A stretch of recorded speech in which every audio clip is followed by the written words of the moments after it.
Hey, everybody. Welcome to our sixth episode of the IT Factor. My name is Michael Thomas. I'm the CEO and founder of Amshot. We're an IT company here in Oklahoma City. What we do is we empower business and decision makers with valuable technologies that further their mission and goals.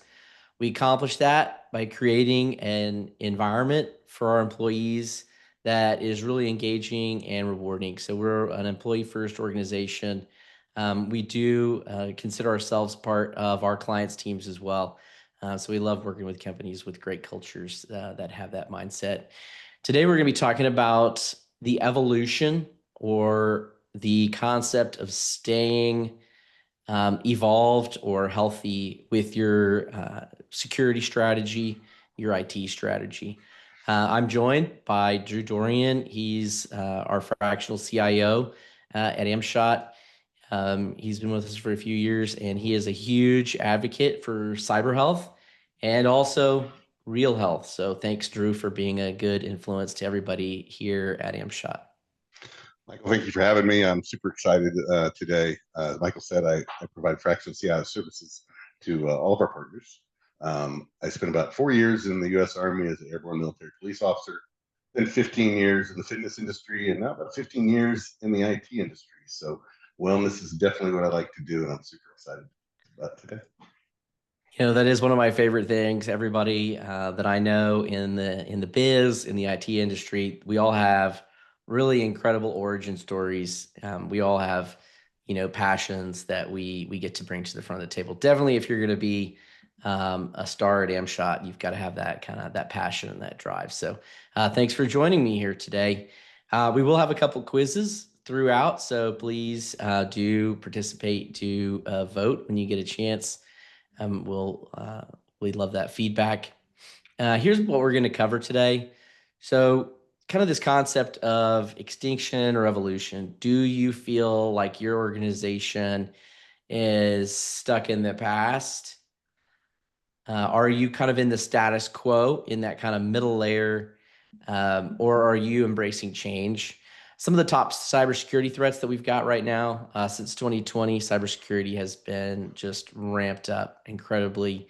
The business impacts of cyber. So, how does cyber affect your business, your organization? What does it look like to be future ready? And then, how can Amshot help you, or what can your blueprint look like? So let's start with this extinction versus evolution. We do have a poll for that. So we're going to go ahead and kick that up and feel free to answer it. And it's one of those three. Are you stuck in the past? Or are you in status quo? Is that where you just want to stay comfortable where you are? Or are you embracing change? So one thing about change and being healthy is that when you are growing as a company, if you are ready to evolve as cyber threats change, your business is going to be more resilient. So you get to really pick this path as a team member in your company, as a leader in an organization. How do you want your IT, your technology strategy to feel? So looks like we've got a lot of embracing change, which is really good. When we talk to a lot of people, we do see a lot of people that nobody really wants to say, hey, we're stuck in the past. But we do see a lot of people who are like, we kind of like the status quo. We like the way things are moving. Um, Thoughts, Drew? I think you're right, Michael. It's all about iterative steps. I mean, for example, we live in Tornado Alley, so every May or so, or March, April, everybody gets their shelters ready and prepares and gets their list together and all that. It's all in preparation for it. That's really all we ask for. I'm not indifferent in preparing your body to make changes. A lot of people do it in January, but you've got to start with a plan in order to be successful. And that's really what this is about. Yeah. I wish it was a switch that we could flip as the IT department. Just go back there in the back end. Michael, it's real easy. Just go back there and turn it on. Make us safe. Unfortunately, it doesn't work like that. No. So let's do talk about some of the current threats out there, what they're all about, and how they are moving right now. And the top one, of course, it's got to have AI in it, right? Yeah. It's got to have AI. So just like we're all using AI, even if you're just using it in your Google searches, that top Google result is a little bit of AI. The bad guys are deep into it as well. So they are using it to be more targeted. They're using it to bypass traditional defenses, and they're using it to go faster and be more efficient. So it's an incredible threat out there. The APT, or advanced persistent threats, it's amazing. And I know we've got a couple stories where we could talk about these, but people stay hidden in systems for a long time now. They don't just, as soon as they get in, spring the trap. They are waiting, they're watching, they are going unnoticed for weeks or months. And you have to always be looking, and you can't just, it's not antivirus anymore. We have to look for behavior. You have to have all of the tools in place that are going to monitor, the good tools that a strong IT department is going to use, used incorrectly. And that is what really skilled attackers are going to do. And they're going to wait for the moment when you're the most vulnerable. Maybe you're about to go through a merger and acquisition. Maybe you're about to close a big case. Maybe you're about to roll out a new product. That's when they're going to wait, and they're going to spring then when you're the most vulnerable and there's the most value to extract. So you have to be really careful. Yeah, that's a great point, Michael. Like you said, we've seen all kinds of things. Some of these man-in-the-middle attacks and social engineering. It's a huge misnomer that the nefarious actors are Cletus in grandma's basement, working at a mini fridge and gaming console. What we're facing today, unfortunately, is these big companies that have break rooms, have coffee breaks. And while we hear about some of the large block stores and some of these big Fortune 500 breaches, what you don't hear about is the little mom and pop shops or the nonprofits around the corner, the little workout centers that are getting breached and ransomware for five, six, seven, eight, $10,000 or less. And Yeah. that's what's really scary. And that's what you have to be cognizant of. Yeah. It's the long tail of business. All the small businesses in the United States and around the world, they add up to more value than all of the big businesses. And they just don't get the same respect from the media. You hit the nail on the head with that. The next is supply chain attacks. So if a tool or a system that you're using gets compromised, it can infect your network, or it can just keep you from doing business. There was a big supply chain attack in the car sales industry. This prominent line of business application that all of these car dealerships were using for payroll and closing sales and all of these things. It was taken down for a couple of weeks, and that meant all of their customers couldn't process, couldn't pay their employees, couldn't do all these things because they were breached. And so it's important that we understand the impact of those things as we're working through what we're working through. Yeah, once again, great points, Michael. As a CMMC registered practitioner, one of my roles here at Amshot is to work with, different clients working through SAM.gov and federal programs, to get money to do things or projects in that nature. And more often than not, what I'll see is the lack of preparation in respects to supply chain attacks and even having personal people processes in place to mitigate anything that can be faked or funked or moved around in such a way that you think you're okay. A lot of paperwork when you're dealing with the federal government. So the transition of information and data back and forth is easily corrupted by nefarious actors. So something to keep in mind. Yeah. And all these things, what they do is they lead to data breaches. So many of these can result in your data, your sensitive data, your important data being available to your competitors, to the bad guys, to be held ransom for blackmail purposes. That's why they call it ransomware, right? Mm-hmm. They're holding your data ransom, and they want to blackmail you now. So It's extremely costly and complex. IoT exploits. Everybody in the industry, remembers when Target was breached because of a HVAC control wall unit. So their thermostat in one of the branches had a hole in it, and the bad guys got through and they got millions of people's credit card data through an IoT device. And the use of IoT devices are just exploding, and have been for a long time. Then we've got deep fake and social engineering. This is really the core of malicious actors. They are at their most basic level tricksters and social engineers. And they're using AI now to create convincing fake voices, videos that look like your employees. This is coming online, and this is a real threat now to small and medium business. I read an article probably about a year ago of the first deep fake exploitation, and it was for $25 million.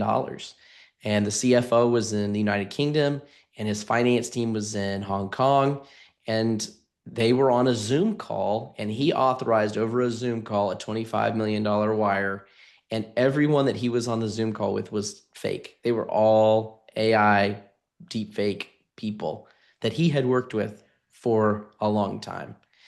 And now that this is getting into small and medium business, you have to have your processes, you have to have everything ready for this. Yeah, yeah. Like you said, Michael, we see this probably more often than we would like to admit. I mean, it's unfortunate that it happens, but with the deep fake coming on now, I mean, they're doing voices, they're doing faces, they're doing all kinds of stuff. And unfortunately, in a lot of cases, you'll find that it's stuff that once again could have been avoided with people processes in place. But we're even seeing situations where they're pretending to be the IT support groups that are calling these companies and getting access to systems and things like that. And Michael mentioned IoT. A big part of that. People are like, well, how are they going to get all that personal identifying information off of a HVAC unit or off of a scanner? Well, the key is they move laterally to those environments. So it's not any different than leaving your back window open and wondering how someone broke into your house. Yeah. Yeah. Speaking of leaving your back window open, the last one is cloud misconfiguration. So, 95% of our clients are on Microsoft's 365 cloud. It is a complex environment that Microsoft is changing, adding, removing, doing so much to, and evolving that product so rapidly that you have to have someone who is paying attention to it, and you have to also watch for people making inadvertent mistakes. And so we just brought on a new vendor, Enforcer. Our last episode of the AI Factor was with our Enforcer reps, Mandy. And this is a huge thing that they are helping MSPs like Amshot with, is watching these cloud configurations, aligning them, tracking these changes, because it's just so much happening so fast. And with the ability of people on your team to right click a folder now in SharePoint and say, share this with the entire world, did they really mean to do that? Did they really need to share the finance folder with everyone or everyone in your organization? And this is where we have to start being vigilant as IT. And this is a huge opportunity. It's not just bad guys, right? This can just be a human error. This can just be someone on your team making a mistake that we have to look out for now. Yeah, yeah. I think the key takeaway there, Michael, is you said it. Stay close to the information. We scan CISA, we have dark web scanning. We're paying attention, to some of our major suppliers like Fortinet, Ubiquiti, and some of those, making sure that firmware is up to date. You receive those notifications, and you want to make sure that your provider is doing that for no other reason than it's going to best protect you. Sometimes we'll run into situations like, oh, it's been great. We've had the same hardware for 10 years, no problems at all. And then we'll find out there are several versions of firmware behind where they need to be best protected. So a lot of great points. Good stuff, Michael. Yep. All right. So let's get a little spooky, scary here. And we've got another poll. And this one is the business impact of cyber threats. So, Yeah. which of these are the scariest to you? So, as an employee or a business owner, are you more worried about downtime? Are you more worried about losing your data and having it be gone or in the wrong hands? Are you more worried about reputational damage? You know, you can't really recover that as easy, even if it's with your customers, having to tell them that their data was leaked, or your peers, peer organizations. How do they feel about, knowing that, oh man, I got an email from so and so, and it was because his email was breached. Now they're like, can I trust emails from this person, or is it regulatory? Is it that I'm worried about a large amount of fines because I and my business adhere to different regulations, which are serious issues. Well, so looks like data loss and reputational damage are equally vulnerable and meaningful to people. Reputational damage to me is the one that people don't think of. It's the one that people are like, I could rebuild my QuickBooks and, we could go back and, we could start over. But when you tell them like, hey, it's your reputation that's on the line, then they're like, oh man, okay, we do need to make sure that the CEO gets MFA and, we need to make sure that we're not going to let our, brand be sullied. So yeah, that was a great poll. I like that one a lot. You said solely makes me think of monsters. So the question then becomes, what is your cyber monster that keeps you from peering out, in the covers under your bed that keeps you up at night? And that's really what this is about. Sometimes it's not what you think, and reputational damage unequivocally is one of those things you have to be very concerned about. It's that one breach of your email in a matter of minutes, your entire contact list is contacted, and then you have collateral damage that ripples. So definitely something to keep in mind. Yeah. On the downtime front, also, there's a super easy math formula that you need to do. You just take the revenue that your business made last year and divide it by 365.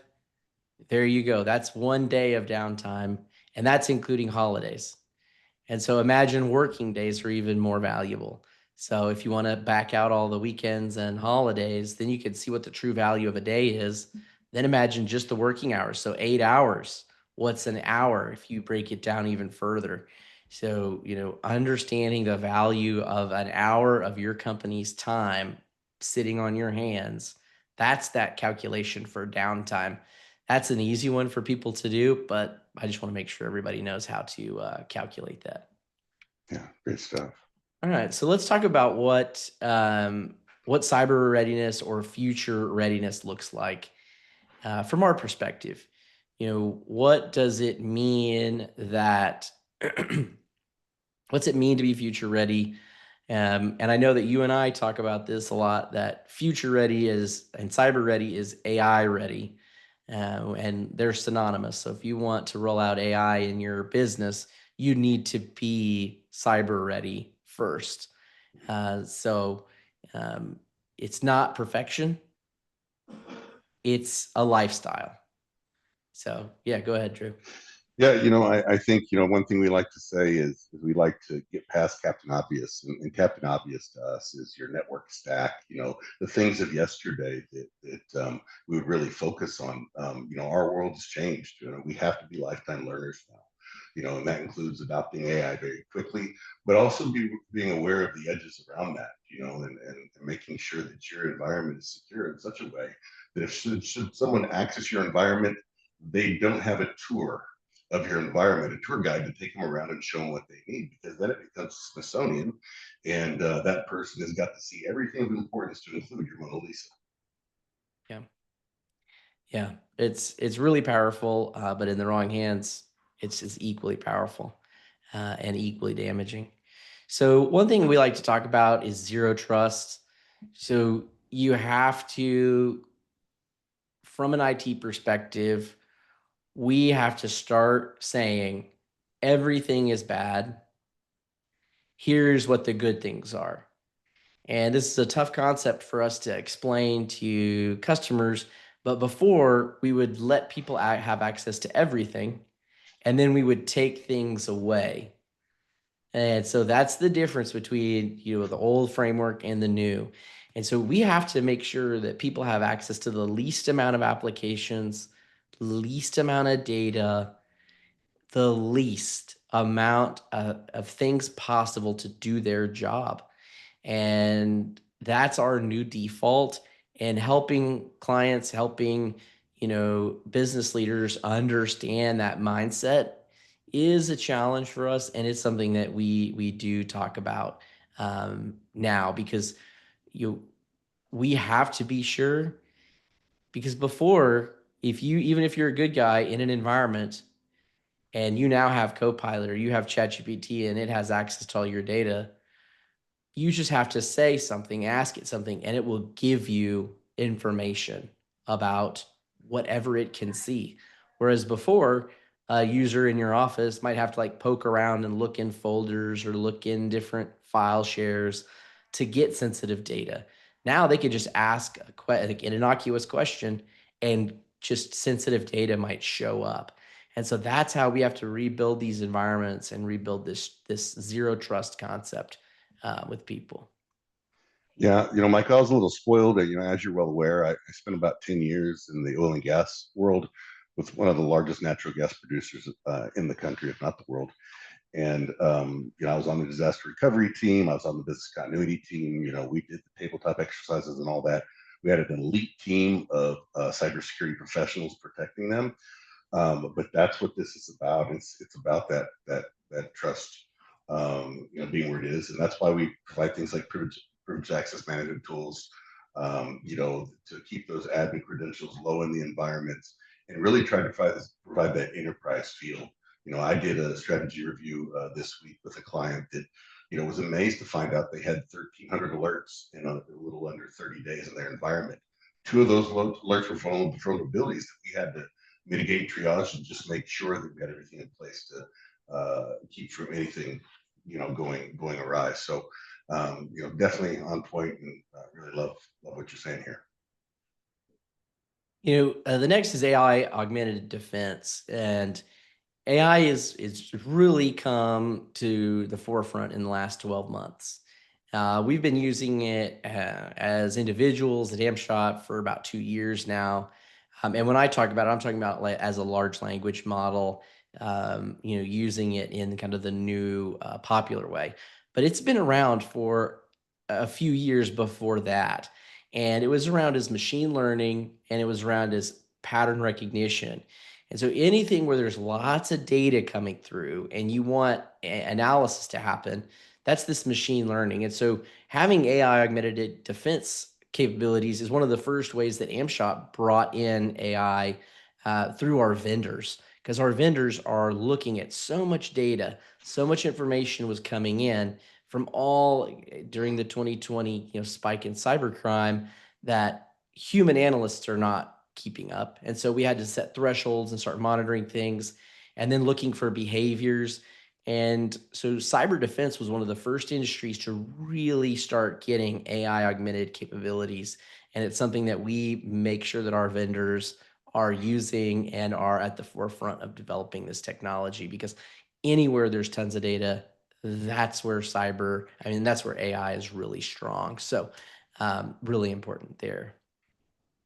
Yeah, and you've got next coming up cyberware culture. I mean, that's the cornerstone, of our complete secure offering. That is really trying to help, employees and contributors, out there in the business we represent, quickly determine that they do not have a cousin that's a prince in Nigeria, and they did not get an American Express Black Card.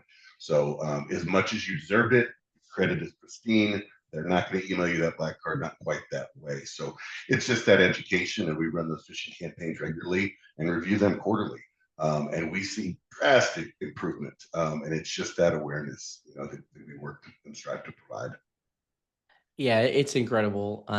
Personal story. 2 weeks ago, I got a phone call. and it was like I left a voicemail, and they said they were the sheriff, and I needed to call him back. I called him back, and he was like, hey, Mr. Thomas, you missed court yesterday.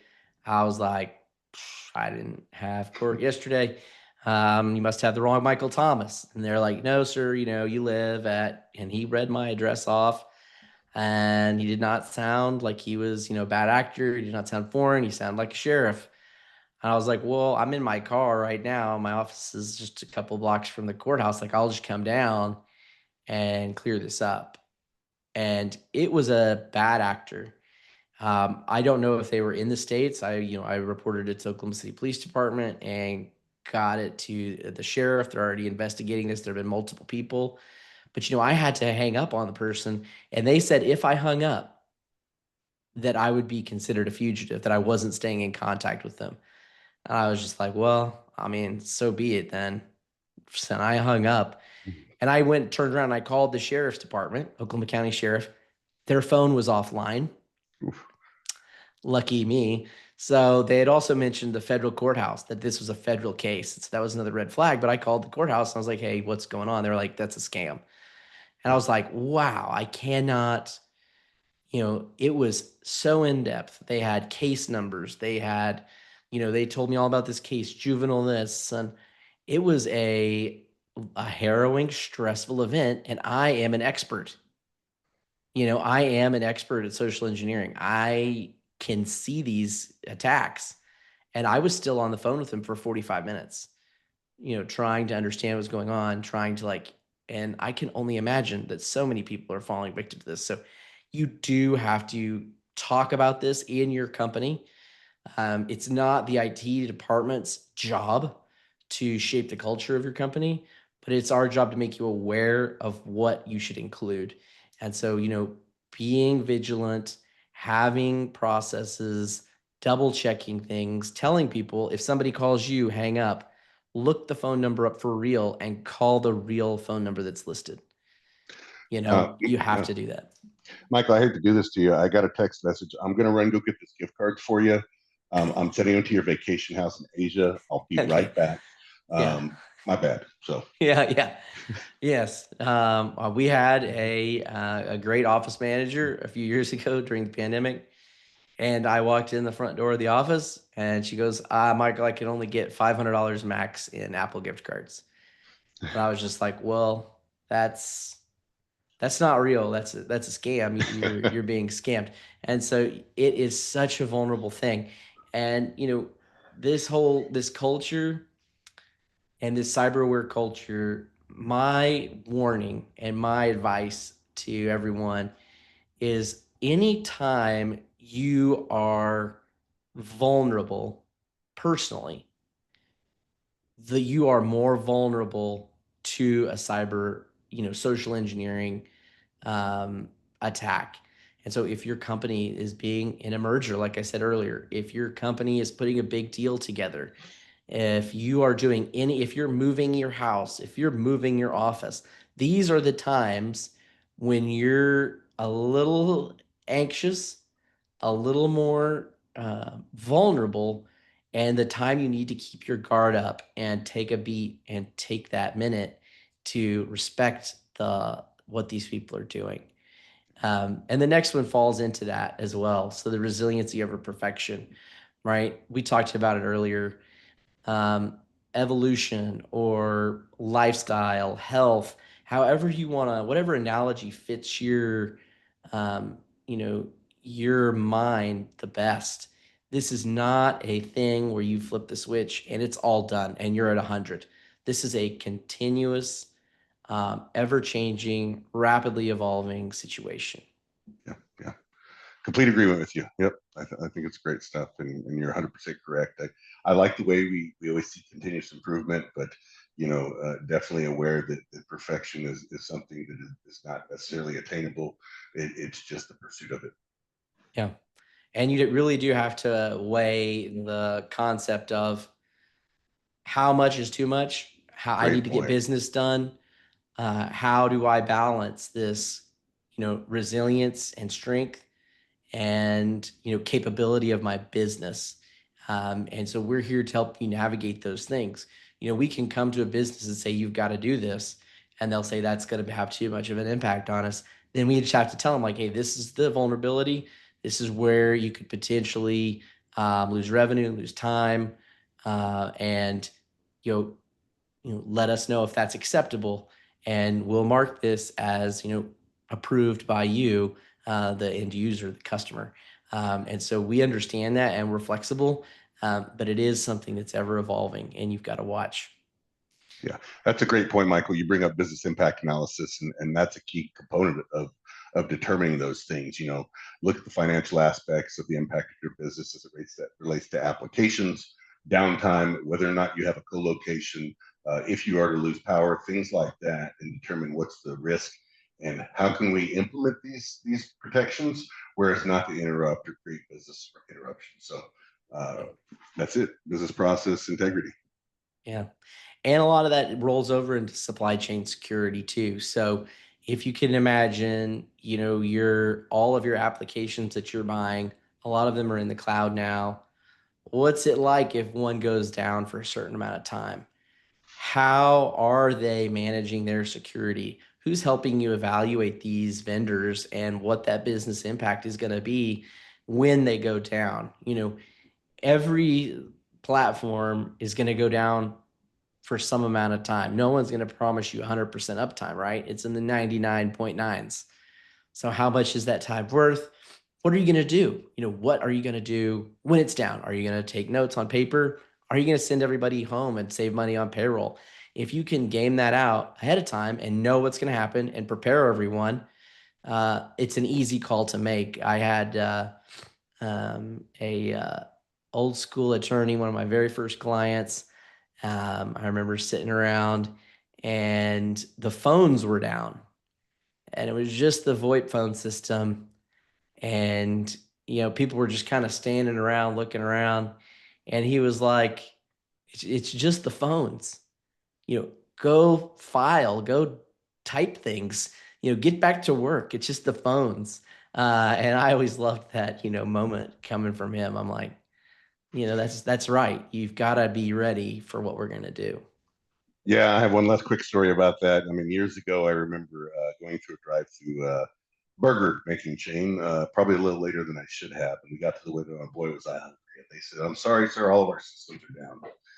And I said, "Wait a minute, your burger making system is down?" And they're like, "Well, no, sir." And I said, "You're telling me you have burgers?" Well, like a few. And I said, "I've got cash. Let's work this out." Let's So, make this happen. Yeah.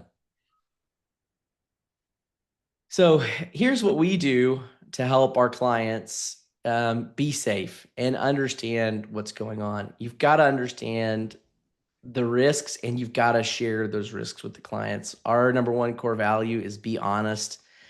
It's not a cliche core value. It's a conscious decision, because when I got into this industry, too many IT professionals just wouldn't tell the business decision makers how much things cost, what it was really going to take to get something done. That updates were important. They just kind of did it in the background, and it always blew up in their face. And so I've had to generate this culture of, we have to share what's going on with our clients. It's that important.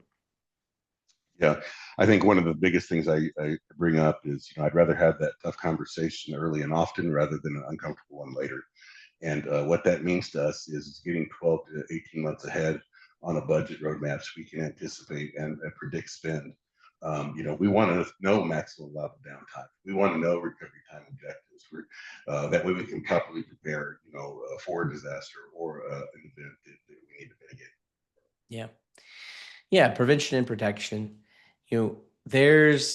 We're constantly evaluating tools. We're constantly refining our processes at Amshot, because if you do that, if you have prevention, and if you are protecting your systems, you are less likely to have costs and time that you can't budget for and forecast for.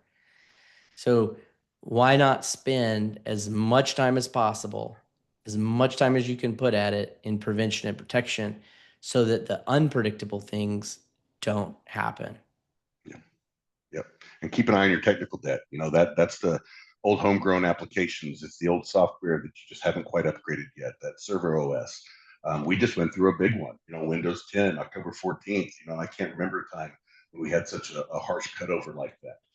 I held on to Windows XP probably longer than most. It was fabulous. I also was a guy that had Windows Vista, Windows ME. I have 3.1. I've seen them all. But we had to get way ahead of that. We were 6 months ahead of the endpoint hardware, just to make sure that we were positioned for success. Right. And a lot of this sounds like it's just tedious work, and just the IT department being kind of like a grumpy Gus who's telling you to do all this stuff. But you and I know that this is a strong foundation for businesses to grow and scale. Being safe, being prepared, having process documents that you as a business draft prepares you for cyber, um, user error, and it also prepares you for economic uncertainty or economic opportunity. So the more of these things you institutionalize and the more you put into your people and culture, the more value your company has, the more value you're able to deliver. And so, how does IT help you deliver a strong, safe culture in your business? We have a small impact. And we do want to be part of that foundation and an important part of that foundation for clients to grow and be prepared, not only for bad things, but for opportunity as well. Yeah, and I had no idea that the term "grumpy Gus" had been coined. It was only feedback from one client who's since Yeah. made up. Yeah, right. But like I said, we do try to get ahead of that stuff, and it's very important to us that we're open and honest. We listen well, and we approach every situation with curiosity. So down to detection and monitoring, you have to be watching these systems 24/7. Bad guys, they work when we're not working. They're in time zones that are not familiar to us. Their 12 o'clock noon is our 12 o'clock at night. Their day after Thanksgiving, it's not called Black Friday. It's called Hack America Day, Hack you Friday, know? love it, love it. And so you have to have these systems. You have to have uh, SOCs monitoring your systems. You have to be watching all of your stuff 24/7. There is no sleep anymore. There is no rest. The IT department is here and watching and vigilant 24/7, 365. And there isn't a responsible way to look at your business other than that. Yeah, yeah, great points, Michael. You've talked to me before, and I was kind of interested in learning, but you said Christmas and these holidays and things like that when you least expect it, because a lot of times we'll look outside and see there's not a lot going on because it's a holiday, but unbeknownst to us, behind the scenes, potentially hundreds of thousands of miles away, the gears are turning and the hamsters are on the wheel. Yeah. Uh, Hopefully they're not using hamsters anymore. That would just be mean. That's true. Uh, That's true. and of course, the last one, right? This isn't the Ronco. This isn't the Ronco dehydrator of our childhood. This isn't set it and forget it. This is your IT is a lifestyle. It's a health plan. It's an evolutionary process that has to always be watched and monitored. Before, when servers came out every 4 or 6 years, server operating systems from Microsoft, and you'd maybe get a new server in your building every 6 years or 8 years or 5 years. Those were like these big shifts and big kind of institutional upgrades in your environment. That's gone. Now Microsoft is releasing features, monthly, quarterly. Security updates can happen at any time. The environment is changing constantly because it's a subscription model. They're no longer trying to sell you a license of 2024 or Windows 11.1. It's free. They give it to you. Your world is just evolving all the time now. Long gone are the days where you would go to Best Buy and buy Windows 8 on a DVD or a CD. They just give you this software now, and they Yeah. expect you to always be up to date and always watching and always, learning what's coming out. Yeah, subscriptions are a lot scary for a lot of people because they can make global changes where you may lose add-ins, or you may lose the ability to work with certain applications that no longer work with that software because of vulnerabilities. So, but at least there's no microtransactions. I'm an avid gamer, so at least as of yet, they're not nickel and diming us on some of the add-ins. So Yeah, and so for our clients and people that are potential clients, these are the things that we are doing to help our clients keep up to date, evolve with the times, be AI ready. We're doing risk assessments, and we're doing them institutionally. We're doing them from all our clients at Amshot. Then we're doing them individually. We're doing security training. If you're on our Complete Secure platform, we're doing, consistently modernizing our clients' technology. And, in the last 2 years, technology has been moving more rapidly than in my entire career. And of course, policy and planning support. And kind of the key word there is support. You know, we want to help our clients, give them perspective on their policies and their plans, but there are business plans that they need to understand, and they need an advocate that's in there that can help make sure their technology delivers to their business outcomes that they're looking for. And then, being a trusted advisor, that's the thing that Drew and I talk a lot about, is being our client's trusted advisor. And then how can we be there to support them? It looks lots of different ways for different clients. Our different clients act different ways and have different interests and different ways they digest information. But again, it's really support. Is We're here to support them in a proactive way, where we want to meet with them, help them set a cadence, help them get these deliverables and get these objectives accomplished. Some of our clients don't have that cadence, they don't have that maturity, and we can help implement that for them. But the word support's there again. And so sometimes they just need somebody to call. They've got a sensitive issue, or they want to know what to do on something. And you and I are there both ways for Amshot clients. yeah, we're fortunate and blessed to have several clients, all around the country, to include overseas in Europe. So, it's important that we're open to different industries and even different compliance standards, whether it be GDPR or NIST or HIPAA, CMMC, but to have that flexibility and familiarize with the industry and meet, our executive and leadership teams, at their level, and truly be an asset. Well, this was great talking, Drew. Yeah. I really, really enjoyed it. You're my health guru and my compliance guru all in one. You've been a great panelist and co-host. Thank you for joining us. Yeah. Um, I appreciate it. and I don't mention the burger thing. Let's cut that part out about the drive-through and all okay, that. yeah, Speaking of yeah. the wellness part, Hey, yeah, everybody's got a cheat day. yeah. So next week I'll be doing an AI episode of the IT Factor. It'll be with Matt Tipton with YHR Guru.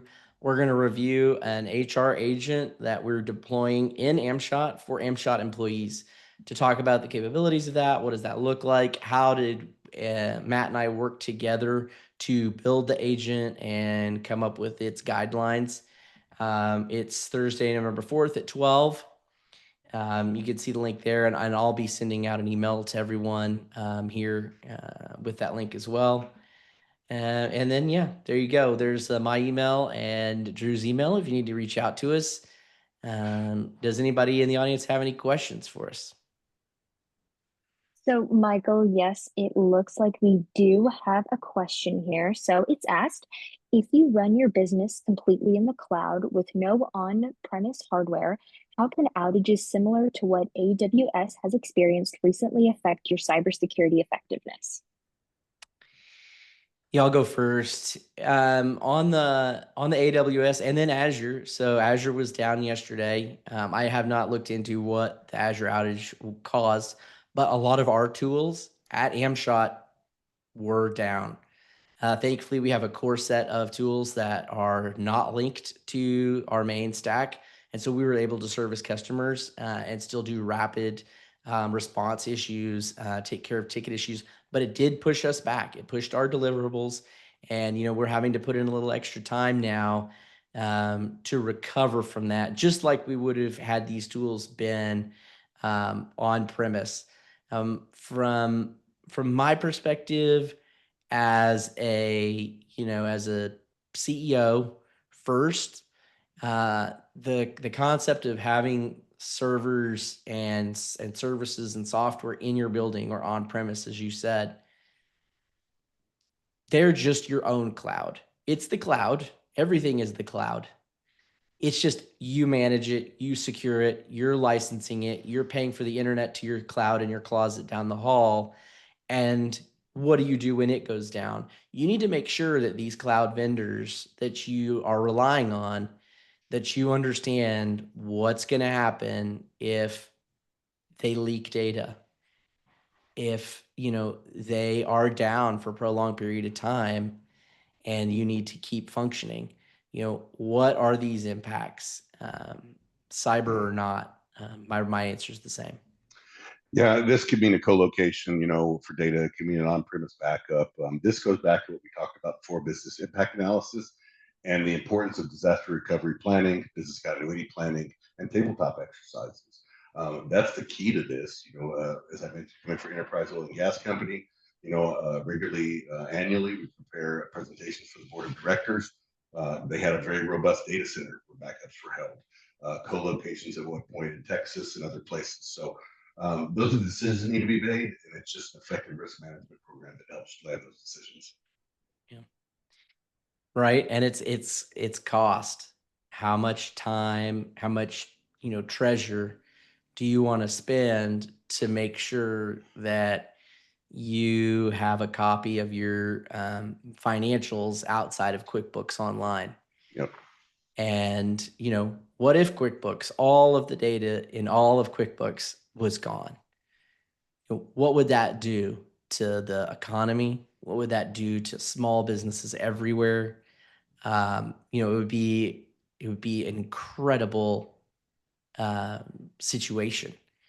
And, vendors, businesses, we use QuickBooks Online. I have to trust that they have a very good backup and resiliency and redundancy plan so that I don't have to go and just, print off my last or use a PDF that we printed out to rebuild my books or the books of Amshot. You are trusting these cloud vendors with so much now. But also you were trusting yourself to manage it all down the hall when you had it and you had it in your own server. And what was your plan then? How were you going to keep it safe? How are you managing backups then? There is risk. Supply chain risk is a real issue.